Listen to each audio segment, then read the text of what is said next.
Hello, je suis Léna, passionnée de bien-être, mieux vivre et spiritualité.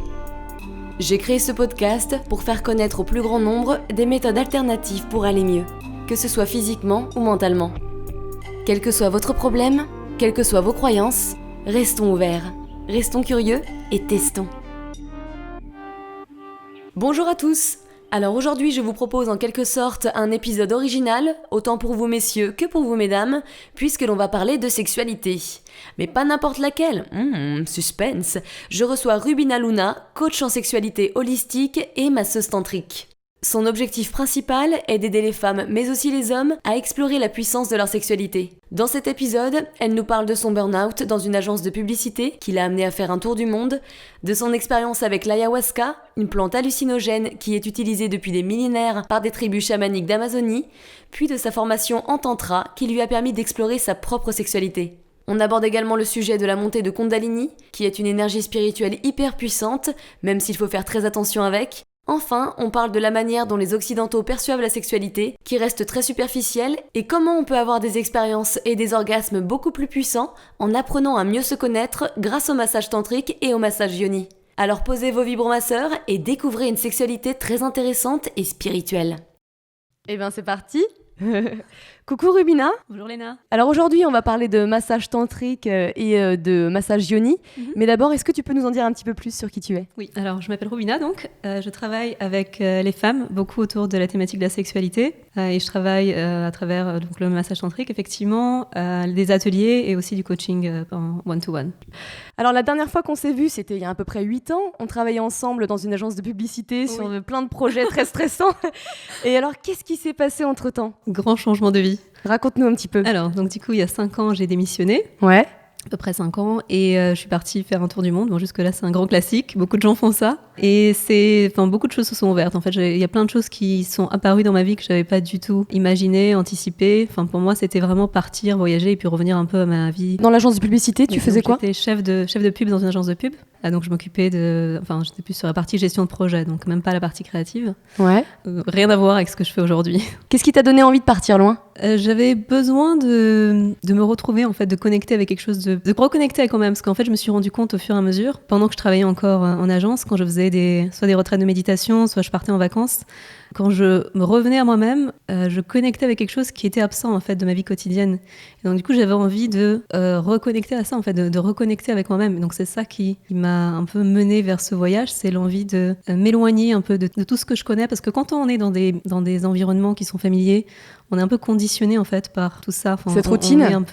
Il y a une certaine image de nous-mêmes en quelque sorte, et on se conforme à cette image de nous-mêmes. Et le fait de partir, et surtout partir loin, partir dans des endroits où personne ne nous connaît, ça permet de laisser aller en fait toutes ces images de nous, et donc du coup d'explorer qu'est-ce qu'il y a au-delà de toutes ces images de nous. Ouais, donc c'est vrai que sortir de sa routine et de son quotidien, aller très loin pour pouvoir rencontrer des nouvelles personnes et des nouvelles disciplines, c'est ça que tu avais besoin en fait. Ouais. Et c'est à ce moment-là que tu avais fait un burn-out ou pas ? Oui, j'avais fini dans un état de fatigue assez avancé, comme beaucoup de gens. Je suis arrivée au bout de mes capacités physiques en fait, et ça a été juste une rupture totale de... Il y avait trop de stress dans ta vie, dans le travail ? Oui, trop de stress. Enfin, je regrette pas du tout cette période, ça m'a énormément appris, enfin, même dans ce que je fais aujourd'hui, ça me sert, enfin, tout ce que j'ai appris, ça me sert beaucoup.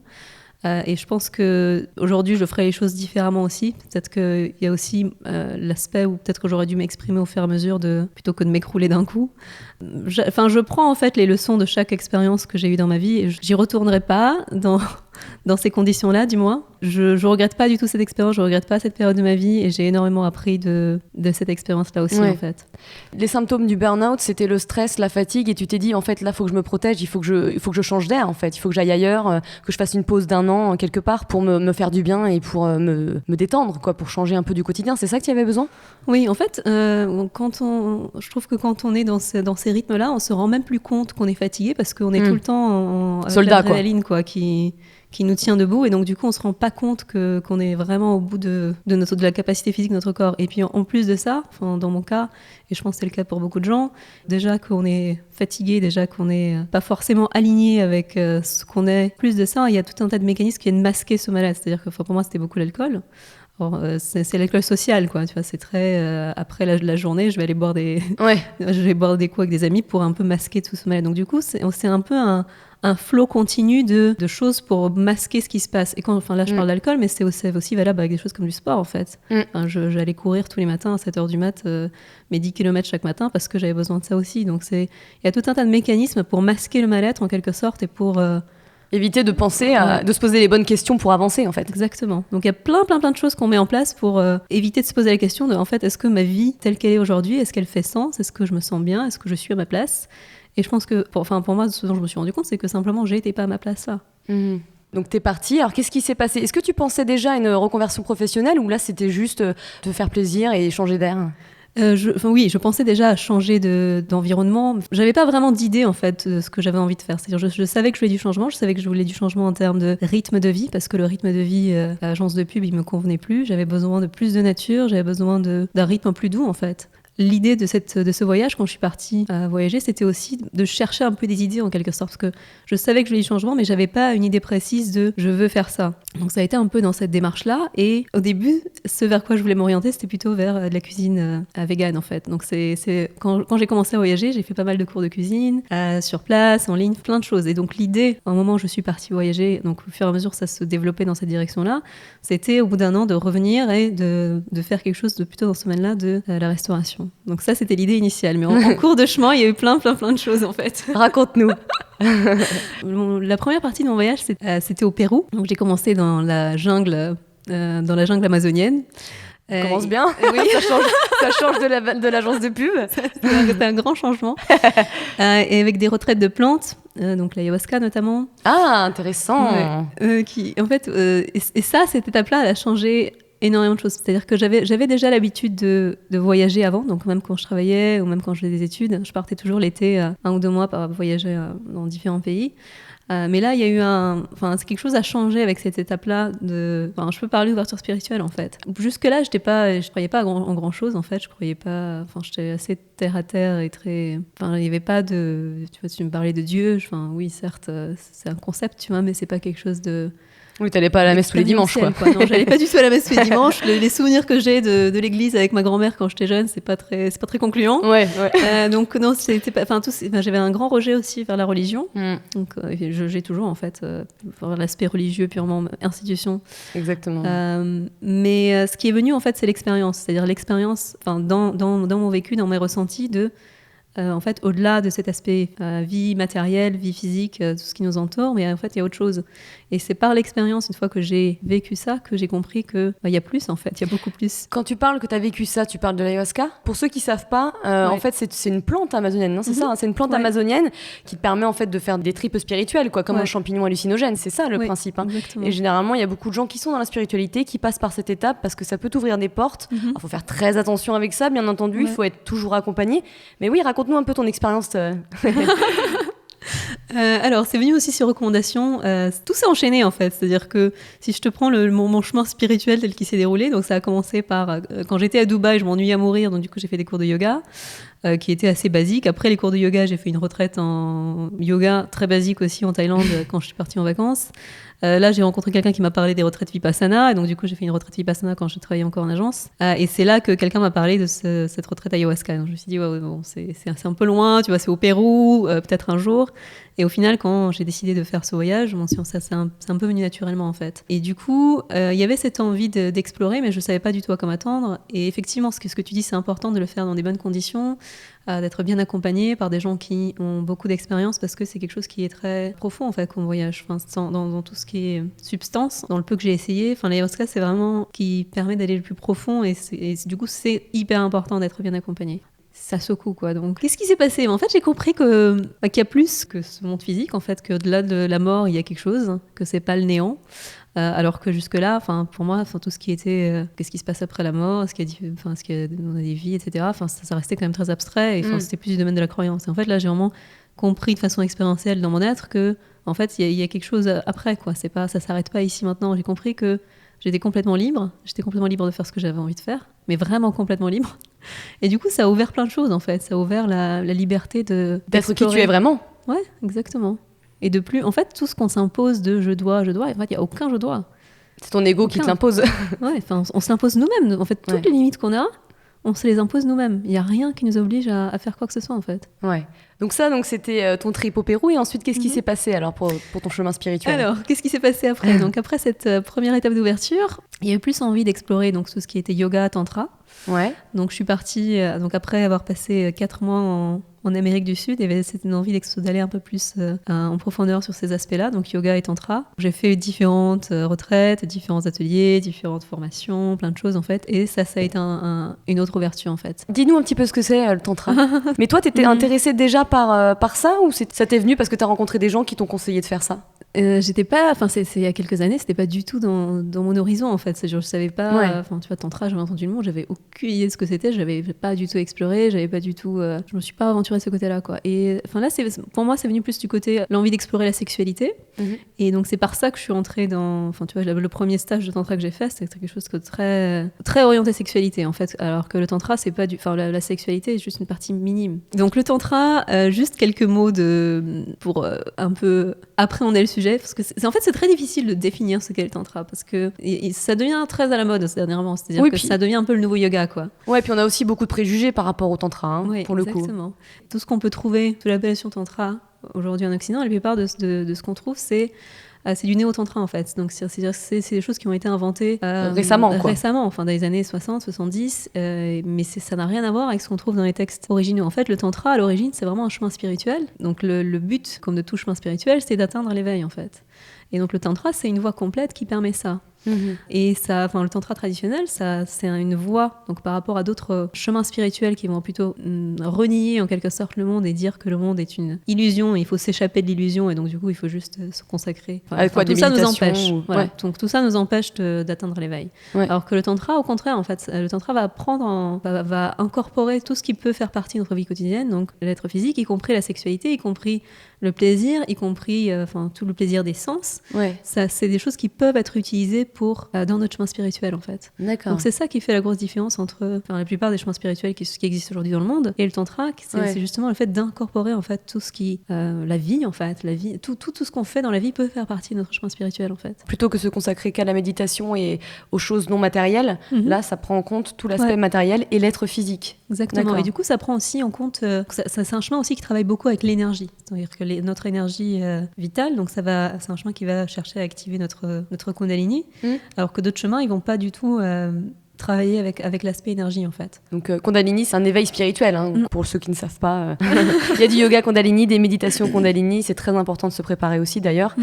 C'est une montée d'énergie en fait. J'ai l'impression que c'est tous nos chakras qui doivent être ouverts pour le coup. Oui, en fait, donc, chez la plupart des gens, cette énergie elle est endormie par sécurité en quelque sorte, parce qu'une fois que cette énergie s'éveille, c'est très puissant et donc du coup, il faut que le corps physique soit prêt aussi à accueillir ça. Et c'est un processus qui prend de longues années en fait. C'est pas quelque chose, c'est-à-dire qu'il y a l'éveil initial, donc quelque chose qui va s'activer, alors que chez la plupart des gens, cette énergie elle est juste complètement endormie. Donc l'éveil initial permet à cette énergie-là de s'activer, mais c'est un processus qui prend de longues années en fait, l'activation pleine de l'énergie et l'éveil. Et c'est une énergie qui est intelligente en fait, une énergie qui va guider aussi le processus. Donc c'est ça qui fait que la plupart des gens qui vont expérimenter une sorte d'éveil de cette énergie-là, en fait leur vie entière va complètement changer. Et parfois, vu de l'extérieur, ça peut sembler complètement absurde. Quand tu parles de néo-discipline, etc., il y a un peu la mode de Kundalini en ce moment, et donc il y a des gens qui veulent faire des respirations, parce qu'il y a des respirations Kundalini, sans même avoir fait du yoga Kundalini pour préparer leur corps, et donc il y a eu des choses un peu dangereuses, c'est-à-dire que ça peut monter au cerveau et te griller un petit peu quelques neurones, quoi. Il me semble qu'il faut faire attention avec tout ça. Alors, effectivement, l'énergie, c'est-à-dire que l'énergie de la Kundalini en soi, elle n'est pas dangereuse, mais si on fait des choses c'est-à-dire si on force, et si on essaie de l'activer alors que la personne n'est pas prête, et parfois j'entends des choses, c'est juste absurde. Quand on cherche à activer l'énergie Kundalini chez quelqu'un, c'est une énergie qui est intelligente en fait, c'est-à-dire qu'elle s'active quand au moment où elle doit s'activer. Et on peut faire des pratiques qui peuvent nous préparer à ça, mais effectivement forcer, c'est jamais une bonne idée. Et aujourd'hui, effectivement, plein de choses qui existent qui sont un peu à la mode. Qui veulent se presser parce que on est tous impatients maintenant et on veut tout avoir vite quoi. L'éveil en un week-end. Voilà, c'est ça, l'éveil spirituel en un week-end et le lundi on retourne bosser quoi. T'as fait cette expérience de tantra. C'est là où tu t'es dit, c'était le déclic en fait, tu t'es dit mais mon Dieu, je vais jamais retourner dans la pub, moi je veux faire un truc comme ça quoi. C'est ça que tu t'es dit? Ça a été un peu plus graduel, c'est-à-dire que en fait au moment, donc le premier stage tantra que j'ai fait, c'est la première fois que j'ai expérimenté que la sexualité peut être en fait quelque chose de spirituel en fait. C'est-à-dire que la sexualité et la spiritualité ne sont pas du tout en opposition. Bah tu vois, c'était une de mes questions justement. Ouais. Alors le rapport, c'est que la sexualité telle qu'elle est connue par beaucoup de gens, ça va être quelque chose de... C'est YouPorn. Du domaine, c'est ça en fait, ça va être du domaine de la friction plutôt. Et ça va être du domaine de... On cherche l'excitation, on cherche à maximiser le plaisir. Et donc à un moment donné, une fois que ce plaisir, il atteint un certain pic, et donc du coup, on vide cette énergie-là. Donc elle reste toujours au niveau des parties génitales. Donc cette énergie, elle se gonfle au niveau des parties génitales, elle s'accroît au niveau des parties génitales. Et puis ensuite, une fois qu'on a atteint un pic, il faut en faire quelque chose, parce qu'il faut que l'énergie... ça se passe quelque chose avec l'énergie. Donc du coup, elle va aller vers l'extérieur. Donc ça veut dire qu'avec l'éjaculation chez l'homme, avec un orgasme qui va être plus explosif chez la femme, cette énergie qui va s'accumuler, donc vu qu'elle ne peut pas bouger, vu qu'elle ne peut pas pouvoir monter, elle va s'expulser et du coup, elle va quitter notre corps. Alors qu'avec le tantra, ce qu'on va chercher à faire, c'est comment est-ce que cette énergie, plutôt qu'elle soit expulsée de notre corps, et en fait c'est une énergie qui est très précieuse, donc comment est-ce qu'au lieu d'être expulsée de notre corps, elle peut monter et elle peut nous nourrir en fait. Et en fait c'est ça qui va faire que l'expérience sexuelle va devenir une expérience spirituelle, c'est à partir du moment où l'énergie va monter dans les chakras du haut, automatiquement ça va induire un certain état de conscience. Donc c'est un peu comme un état de conscience modifié simplement par la sexualité en fait. Donc c'est un peu comme être sous drogue sans drogue quoi. Ouais, c'est hyper intéressant. T'as continué ta formation, tu t'es formée à d'autres disciplines toujours en rapport avec le tantra, et c'est là où t'as compris que ton but était de développer quelque chose comme ça. Encore une fois, ça s'est fait très très graduellement, c'est-à-dire qu'il n'y a pas eu un moment où je me suis dit tiens, je vais faire carrière là-dedans, tu vois, tiens, je vais... Et comment ça s'est déroulé dans le temps ? Enfin, là, d'abord, j'ai eu mes propres expériences, c'est-à-dire d'abord, j'ai eu mes propres ouvertures, d'abord, j'ai eu mon propre chemin. Et au fur et à mesure que j'avançais dans mon propre chemin, en fait, il y a eu l'envie de, petit à petit, de commencer à partager moi aussi. Donc, mais ça s'est fait très en douceur, en quelque sorte. Enfin, j'ai commencé par des massages, après j'ai commencé par des ateliers. Voilà, et puis l'année prochaine, j'ai envie de faire des retraites, j'ai envie de faire un cours en ligne. Mais c'est des choses qui viennent, en quelque sorte, plus intuitivement et dans le flow plutôt qu'une stratégie j'ai un plan, un business plan sur comment est-ce que je vais faire, tu vois. T'as pas repris les bonnes habitudes. Mais en fait, il faudrait que je commence un peu à conjuguer les deux, tu vois. Ouais. Mais disons que là, pour l'instant, la façon dont ça a fonctionné, ça a été très organique, en fait. À la base, tu devais rester 1 an, c'est ça ? Oui, donc à la base, je devais faire un voyage d'1 an et puis ensuite revenir, tu vois. Effectivement, je suis revenue, j'ai retravaillé quelques mois dans une agence encore une fois, et ensuite je suis repartie. Et là, pour l'instant, j'ai pas retravaillé dans ce. Je suis pas revenue. Ça a dû être très difficile de repasser comme ça d'1 an de voyage très spirituel, d'une ouverture, de plein de choses, et puis tu reviens dans une agence avec toute la routine et toutes les deadlines, etc. qu'il y a. Ça a dû être très compliqué à gérer, non ? Ça a été une expérience très intéressante. Et en fait, je trouve que c'est hyper intéressant, tu vois, à chaque fois que j'ai dû revenir, parce que pour moi, à chaque fois, il y a une différence. C'est-à-dire que, tu vois, je pars, tu vois, quand je pars, généralement, je fais beaucoup de choses, tu vois, beaucoup de pratiques, ça change, tu vois, tous les ans. Donc, du coup, pour moi, à chaque fois que je reviens, c'est un peu comme un checkpoint, tu vois, de où j'en suis. Parce que je trouve que c'est aussi important, tu vois, d'être dans cette recherche-là que d'être ancré dans le monde dans lequel on vit, tu vois, parce que le monde dans lequel on vit, il est ce qu'il est. Et donc, il faut, tu vois, quand je suis à Paris, il faut que j'arrive à être à Paris, être dans l'énergie de la ville, etc. Oui. La première fois que je suis rentrée après mon voyage, ça a été, honnêtement, je sortais dans le métro, j'avais du mal à être dans l'énergie du métro. Enfin, j'arrivais pas, quoi. C'était juste terrible d'être dans la rue. Donc, ça m'a pris plusieurs mois d'acclimatation. Donc, avoir la bulle à la maison, tu vois, pour pouvoir être un peu plus en lien avec la vie, quoi, tu vois, avec la vie autour. Alors que là, aujourd'hui, tu vois, c'est la 3e année où je reviens, ça va, tu vois, j'arrive à être dans la ville, ça m'épuise pas autant. Du coup, je suis plus... grounded, quoi. Grounded, exactement. Ouais. Donc, en fait, c'est hyper important, en fait. C'est-à-dire que c'est bien de poursuivre un chemin spirituel, c'est bien d'être dans cet état d'ouverture, c'est bien d'expérimenter des états d'expansion, c'est bien tout ça, c'est bien, mais il faut aussi avoir la capacité... de rester connecté à là où on est. C'est-à-dire que je flotte pas complètement dans l'espace, tu vois, quand il faut tu vois, quand il faut aller faire des courses, je vais faire des courses, tu vois, c'est des trucs il faut savoir faire les deux, quoi. Ça s'apprend, c'est un exercice. Et on reste très fermé en France sur la sexualité féminine, c'est encore assez tabou. Quelle était ta vision sur ce sujet avant ? Alors écoute, j'en avais pas. Honnêtement, c'est pas du tout un sujet qui m'avait perturbée ou tu vois, ou intéressée outre mesure. C'est normal, tu vois. Enfin, j'avais des conversations avec mes amis classiques. J'avais pas un problème particulier sur le sujet, mais du coup, c'était un non-problème en quelque sorte, tu vois. C'était un non, où il y avait pas de recherche particulière, tu vois, parce que je me disais pas, il y a un truc qui existe que je connais pas. Tu savais même pas que ça existait pour le coup. Non, pour le coup, non. Donc, du coup, en fait, c'est ça le truc, c'est que quand tu sais pas que quelque chose d'autre existe, bah, t'es pas en recherche parce que tu te dis que ce que tu as est satisfaisant. Bah, après, tu vois, par exemple, les femmes qui n'ont jamais d'orgasme et qui n'ont jamais connu de plaisir, elles peuvent être en recherche de quelque chose. Mais les femmes qui ont déjà du plaisir et qui sont satisfaites de ça, ah bah, elles vont pas forcément chercher quelque chose, tu vois. Et c'était le cas pour moi, c'est-à-dire que j'ai jamais eu de problème à avoir des orgasmes. Donc du coup, je me disais pas, il existe un truc incroyable, il faut absolument que je découvre ça, parce que c'était même pas dans mon horizon en fait. Donc du coup, c'est pas quelque chose qui m'intéressait particulièrement. Ou tu pensais que les orgasmes que t'avais, c'était la normalité, et tu pouvais pas aller plus loin. Je pensais que voilà, c'est un orgasme, c'est ça, tu vois, et puis c'est tout. Ouais, puis je pense qu'en France, on n'encourage pas les femmes à se connaître davantage. Tout est un peu tabou. Tu vois, la masturbation est tabou. Enfin, autant les hommes, on peut en parler beaucoup plus. Une petite poupoune, etc. Mais les femmes, c'est hyper fermé. On n'en parle jamais, en fait. C'est vrai. Enfin, ceci dit, il y a quand même quelques initiatives, là, j'ai vu dernièrement.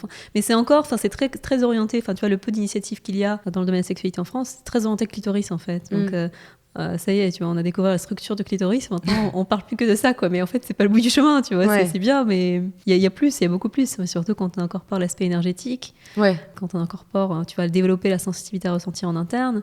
Il y a beaucoup, beaucoup, beaucoup plus que ce qu'on peut ressentir de manière normale, quoi. Exactement, ouais. Intéressant. Oui. Intéressant. On va parler un petit peu plus du tantrisme, même si on a commencé à en parler. Et donc, tu fais des massages tantriques. En quoi ça consiste? Comment ça se passe? Alors, comment ça se passe? Donc, je travaille avec les femmes et avec les hommes. Plus avec les femmes qu'avec les hommes, d'ailleurs. Quand on dit massage tantrique, pour la plupart des gens, l'imaginaire qui va s'enclencher, ça va être quelque chose qui va être très en rapport avec massage sensuel, massage érotique, la nudité. Enfin, tu vois, ça va être plus dans ce domaine-là. Alors qu'en fait, ça n'a rien à voir. Qu'est-ce qui va faire un massage tantrique versus un massage classique? Ça va être l'usage de l'énergie, et notamment l'usage de l'énergie sexuelle. Donc, ça veut dire que peut stimuler le corps, il peut avoir un toucher sensuel, c'est possible. Et encore une fois, c'est pas le cas. Enfin, c'est pas le cas forcément dans chaque séance. Mais on va, enfin, même s'il il peut y avoir un toucher sensuel, même si les parties génitales, par exemple, peuvent être incorporées dans le massage. Ce qui va faire la différence, c'est cet aspect énergie, et c'est aussi l'approche avec laquelle on le fait. C'est-à-dire que si on prend un massage érotique ou sensuel, par exemple, généralement, ce qui va se passer, c'est que la personne extérieure, ça va être un peu un objet de satisfaction en soi, en quelque sorte. C'est-à-dire que on va venir chercher quelque chose à l'extérieur. Donc, c'est la personne à l'extérieur qui va nous amener quelque chose, en fait. Et on va chercher généralement une satisfaction plutôt à court terme. C'est-à-dire qu'on va venir se faire masser pour avoir en quelque sorte un moment bien-être voilà, on va se faire du bien, quoi. Alors qu'avec le massage tantrique, l'idée, c'est vraiment plus de... Donc oui, il y a quelqu'un qui est là, qui nous masse et qui va en quelque sorte guider le processus, mais c'est pas la personne extérieure qui va être en quelque sorte un objet d'attention extérieure. Elle est là pour en fait nous ramener vers nous-mêmes. Donc l'idée, c'est vraiment de connecter à quelque chose d'essentiel en nous, et tout le but de la séance, c'est ça en fait, c'est connecter avec ce quelque chose qui est essentiel en nous en fait. Est-ce que du coup tu utilises notre énergie quand tu fais un massage? Oui, donc ça marche un peu comme un effet de résonance, tu vois. C'est-à-dire que pendant la séance, je vais me concentrer sur l'endroit où j'ai envie de faire bouger l'énergie, et tu vois, l'énergie, elle va répondre ou pas. Après, ça dépend beaucoup aussi de la sensibilité de la personne, c'est-à-dire que souvent la personne elle dans son... Enfin, tu vois, si la personne est déjà très ouverte et l'énergie circule très facilement, on va avoir une perception très forte et donc l'expérience va être très forte. Mais à l'opposé, tu vois, si quelqu'un n'a jamais eu aucune perception énergétique, ça va pas être forcément le feu d'artifice, tu vois. Il peut y avoir comme un effet de relaxation très profonde et de bien-être très profond, quelque chose, enfin, tu vois, de posé, quoi. Voilà, elle a peut-être l'habitude des massages classiques, mais elle ne connaît rien en énergie. Il faut quand même plusieurs séances pour apprivoiser cette énergie, j'imagine. Oui et non, c'est-à-dire qu'avec chaque séance, ça va permettre d'explorer un peu plus. Mais si tu veux, dans la façon dont je travaille, j'encourage pas forcément. Je travaille pas dans l'optique de faire revenir les gens pour des séances en permanence. Je travaille plus dans l'optique de vivre l'expérience un peu comme un point déclencheur, et après qu'est-ce que toi tu peux faire pour travailler sur cet aspect-là. Donc tu vois, et les femmes et les hommes vont avoir des choses à explorer un peu différentes, et généralement les séances sont très différentes aussi. Parce que du coup tu donnes des conseils à suivre à la fin, c'est ça? Exactement. Donc pour les femmes, en fait, au-delà de l'aspect énergie, donc il y a aussi une partie massage yoni au sein de la séance. Alors c'est quoi le massage yoni? Alors le massage yoni. Ah oui, c'est ça, voilà, on connaît les boules de yoni, mais c'est quoi, voilà, le massage yoni? On connaît les œufs de yoni, effectivement. Alors, moi je dis les boules de yoni. Les boules geisha, les boules yoni. Voilà, c'est ça. Alors, donc yoni, c'est un terme sanskrit qui va faire référence en fait aux organes génitaux féminins. Et du coup, un massage de la yoni, ça voudrait dire un massage de cette partie-là. Dit comme ça peut sembler un peu étrange. Tu vois, pourquoi j'irais me faire masser mon vagin par quelqu'un que je connais pas? Oui, voilà, c'est surtout les Français. C'est quoi le but, quoi, tu vois? C'est un peu bizarre. C'est un peu bizarre là, comme pratique. Effectivement, en France, c'est pas encore très connu. Donc, il y a quelques personnes qui pratiquent, mais c'est pas très répandu. Quand on va aller plus dans le milieu du tantra, ça va être quelque chose de plus commun et ça dépend des endroits dans le monde. Aux Pays-Bas, c'est une pratique qui est plus répandue, par exemple. Et parce que je pense aux Français, généralement, les Parisiens, ils vont se faire masser par des Chinois, quoi. Je vais pas dire à mon chéri, coucou, je vais me faire masser mon yoni, quoi. Non, c'est vrai que c'est rare. J'ai jamais fait encore, donc. Ouais, mais ça arrive, hein, tu vois. Enfin, par exemple, les personnes que je reçois, c'est pas des personnes qui sont à fond dans l'énergie ou à fond dans le tantra. Enfin, tu vois, c'est des personnes comme toi, quoi, tu vois. Ouais, mais qui sont ouvertes, quoi. Qui sont ouvertes, mais il faut quand même un certain état c'est pas pour tout le monde, hein. C'est-à-dire que c'est quand même intime, c'est quand même. Alors oui, comment ça se passe? Donc, dis-nous comment ça se passe.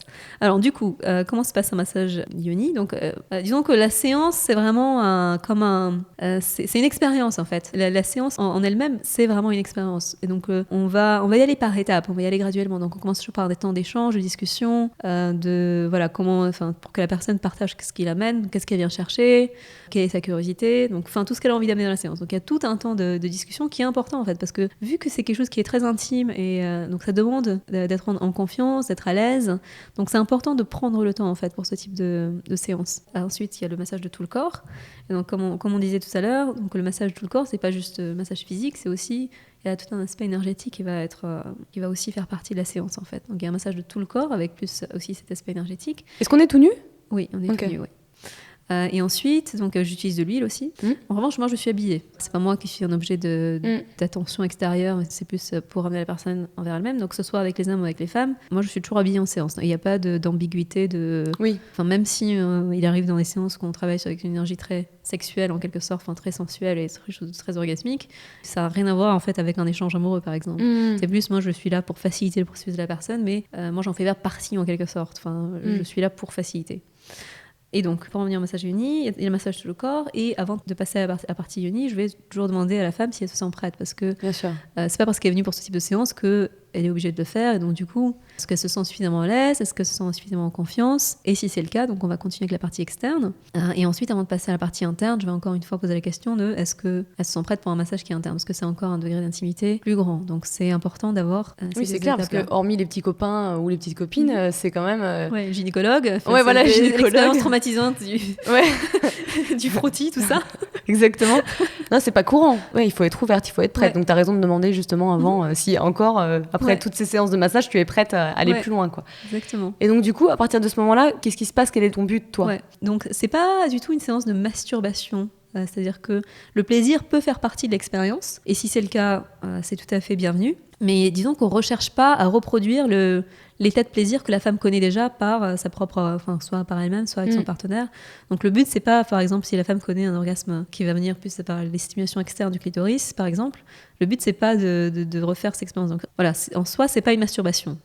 Donc le but, qu'est-ce qu'on cherche en fait? Donc du coup, il y a différentes choses qu'on peut explorer. La première chose, c'est il y a plein de tensions en fait dans cette zone. Donc toute la partie au niveau de l'aine, au niveau de l'os pubien, que ce soit à l'extérieur ou à l'intérieur, il y a des tensions en fait. Donc on va travailler avec ces tensions-là. À l'intérieur aussi, on ne s'en rend pas forcément compte, c'est-à-dire que certaines femmes vont avoir des douleurs lors des rapports, donc elles sont conscientes que quelque chose est tendu, donc ces cas-là, elles en sont conscientes, mais en fait, il y a beaucoup de femmes qui vont avoir des tensions, mais qui ne vont pas forcément s'en rendre compte, parce que c'est pas quelque chose qui les gêne au quotidien, en fait. Donc tu vas faire de la kiné du vagin, quoi, en quelque sorte. Oui et non, c'est-à-dire que je ne suis pas du tout sur l'aspect médical, en quelque sorte, donc si c'est plus un aspect médical, c'est effectivement, il faut aller voir quelqu'un qui va avoir les connaissances médicales. Là, c'est plus... quel est le but de ce processus? C'est aider la personne à ressentir mieux son corps, à ressentir mieux les sensations. En fait, à partir du moment où les choses sont tendues, donc que ce soit à l'extérieur ou à l'intérieur, ça va empêcher de ressentir en fait toutes ces sensations. Donc le travail que je fais avec les femmes à ce niveau-là, c'est pas dans un but médical tu vois, par exemple, comme le ferait un kiné qui va travailler au niveau du plancher pelvien, comme je le ferais une sage-femme en rééducation périnéale. Ça vise pas un but médical, c'est plus comment est-ce qu'en travaillant sur ces zones-là, comment est-ce qu'on peut éveiller ces zones-là pour accroître la capacité de ressentir. Parce que ce qui se passe pour beaucoup de femmes, c'est que si on parle surtout de l'intérieur, c'est que la plupart des femmes vont avoir une sensibilité qui va être développée à l'extérieur, donc ils vont ressentir du plaisir avec une stimulation externe. Mais en général, tu vois, quand on va aller vers l'intérieur, il va pas forcément y avoir de plaisir ou alors... Tu parles des deux types d'orgasme, clitoridien et vaginal ? Alors, on peut revenir là-dessus. En fait, c'est une classification qui est très incomplète. Tu vois, quand on parle d'orgasme clitoridien ou vaginal, surtout, tu vois, avec... il y a tout un débat sur la question avec... tu vois, maintenant qu'on sait que la structure du clitoris, c'est une structure qui va très en profondeur et donc, du coup, qui va englober tout le vagin. Et donc, du coup, ce qui veut dire techniquement que même la stimulation en interne va stimuler le clitoris. Donc, c'est pas aussi simple que ça. Donc, c'est-à-dire que la classification courante, tu vois, qu'on entend vaginal, clitoridien, c'est pas du tout fidèle à la réalité de ce qui se passe dans le corps de la femme. Enfin, tu vois, ce type de massage, ça permet de développer la capacité à ressentir interne. Et peu importe, en fait, si c'est un orgasme clitoridien, vaginal, on peut mettre ça en quelque sorte de côté. Mais la réalité des choses, c'est que effectivement, il y a des femmes qui ressentent du plaisir uniquement à l'externe et il y a des femmes qui ressentent du plaisir aussi avec une stimulation interne. Donc, ce que ce type de massage-là permet de faire, et ce que la pratique personnelle de ce type de massage permet de faire, c'est justement développer la capacité à ressentir en interne.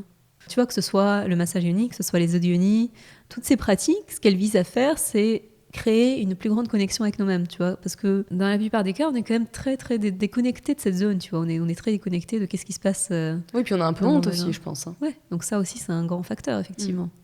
Après cette séance-là, justement, qu'est-ce qui se passe ? Donc là aussi, elle a des devoirs à faire à la maison, entre guillemets. Oui, exactement.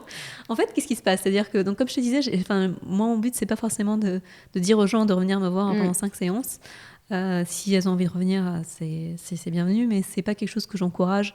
Pourquoi ? Parce que en fait, à partir du moment où on compte sur quelqu'un pour faire quelque chose pour nous, on remet notre pouvoir à la personne, en fait. C'est-à-dire on se déresponsabilise en disant que quelqu'un va faire quelque chose pour moi. Donc oui, en fait, c'est nécessaire que parfois quelqu'un nous oriente, que quelqu'un nous guide, que quelqu'un nous montre. Mais en soi, là d'où vient notre pouvoir, c'est quand nous-mêmes, en fait, on prend possession de notre corps et on apprend à faire des choses nous-mêmes et on apprend à prendre soin de notre corps nous-mêmes, en fait. Ouais.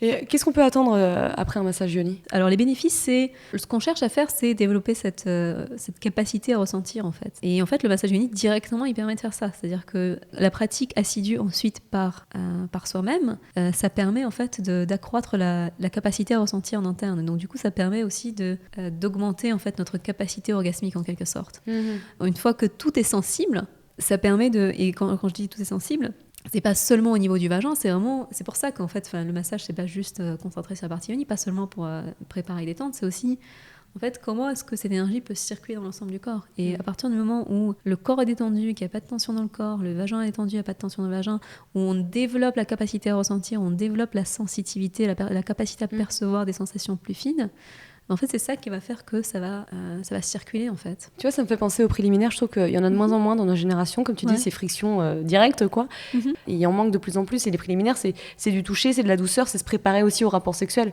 Et je pense que c'est hyper important. Oui, c'est effectivement très important. Il y a deux aspects là que tu soulèves. Le premier aspect, c'est effectivement, le corps féminin et le corps masculin fonctionnent de façon différente. C'est-à-dire que le corps masculin, il va être prêt pour la pénétration beaucoup plus rapidement. C'est-à-dire que c'est un peu comme le feu, ça va s'allumer et puis ça y est, c'est prêt, quoi, tu vois.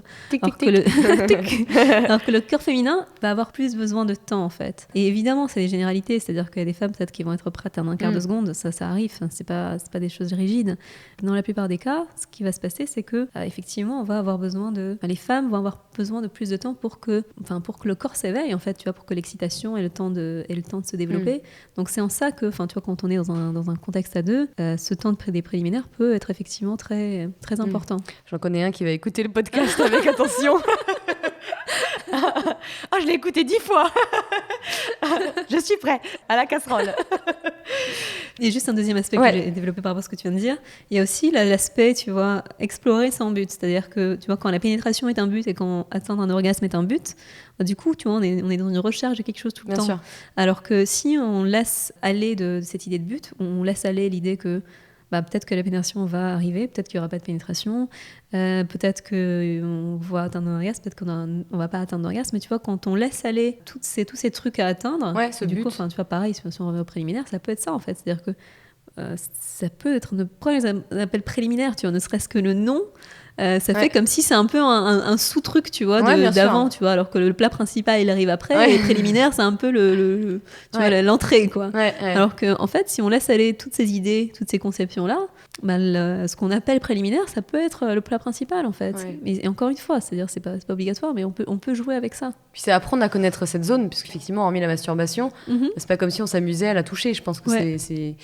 Pour nous décrire brièvement ce qui se passe, c'est quoi? Tu commences par l'externe, tu touches Ouais. la vulve, etc. Et après, tu rentres Ouais. dans le vagin et tu masses cette zone. C'est Exactement. ça? D'accord. Exactement. Donc, il y a une partie externe, on va toucher les grandes lèvres, les petites lèvres, le clitoris, avec différentes façons de stimuler. Et ensuite, une fois qu'on est à l'intérieur, il peut y avoir différentes phases. C'est-à-dire que selon les séances, ça se passe pas toujours de la même manière. Ça peut être plus intuitif, ça peut être un peu plus guidé.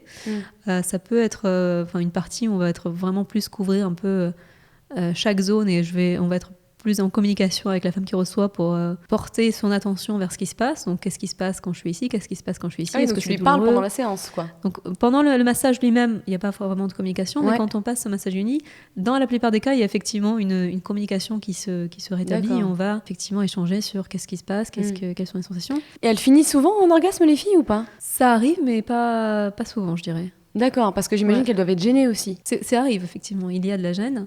Donc on peut explorer la partie plaisir, et donc comme je te disais un peu avant, le but c'est pas de faire atteindre un orgasme tel qu'elles connaissent. Voilà. Donc, ça veut dire que quand il va y avoir des choses plus orgasmiques qui vont se passer, ça va être des choses plus, tu vois, Qui vont monter, en fait, dans tous tes circuler chakras. ton corps, tu vois. Donc c'est ce type-là d'orgasme qui va arriver. Mais effectivement, ça arrive dans assez peu de cas. Donc ça veut dire qu'on travaille avec ce qui est, c'est-à-dire que, tu vois, parfois c'est une partie qu'on n'explore pas du tout. C'est-à-dire que si je sens que c'est pas juste dans la séance d'explorer plus la partie plaisir, bah, on va simplement rester sur un toucher beaucoup plus exploratoire en quelque sorte, plutôt que d'explorer le plaisir. T'as vu une différence en fonction des pays où tu fais ces massages tantriques? Il y a quand même beaucoup de choses communes, c'est-à-dire que au global, si je regarde, beaucoup de femmes sont déconnectées de cette partie de leur corps et beaucoup de femmes ont relativement peu de sensations. Enfin, c'est assez rare les femmes qui sont réellement ouvertes et orgasmiques, tu vois, dans un sens expansif du terme. C'est rare. Ouais. Donc ce truc-là, il est commun. Et après, évidemment, tu vois, selon les pays, l'éducation, enfin, tu vois, il y a quand même des choses culturelles qui vont jouer, tu vois. Enfin, l'approche de la sexualité, elle n'est pas du tout la même. Enfin, tu vois, si je prends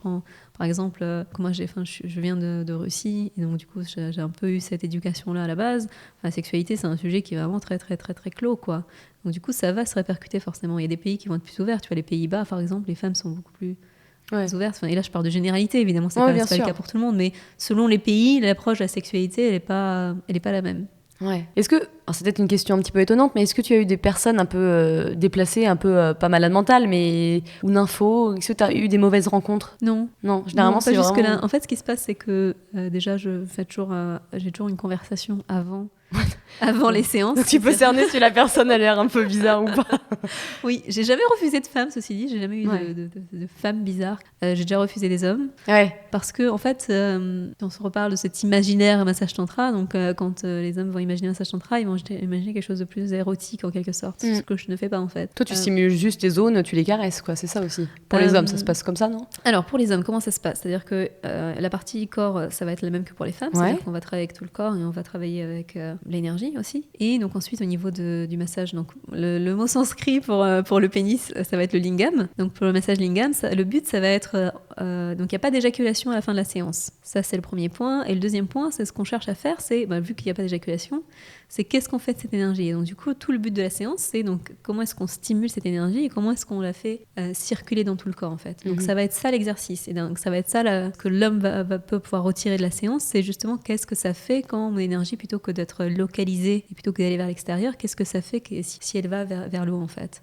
Est-ce que tu stimules cette zone du pénis et après en fait par tes mains tu fais remonter l'énergie jusqu'en haut du corps, c'est ça? Ouais, exactement. D'accord, donc ce qui permet de le calmer dans son excitation, j'imagine. Exactement, en fait vu que l'énergie bouge, ça permet de... C'est bien intéressant. Et donc du coup c'est un peu un jeu entre stimulation et faire monter l'énergie. Ouais, et ce qui peut faire effectivement des meilleurs orgasmes à la fin, quoi. Exactement. Quand il y en a. Ouais. Qu'est-ce que ta famille pense de ce métier? Je ne sais pas. Alors c'est un sujet encore non résolu. C'est un sujet non traité. C'est-à-dire je reste très très très très floue avec ma mère sur ce que je fais. Je fais des massages et du yoga. C'est exactement ça.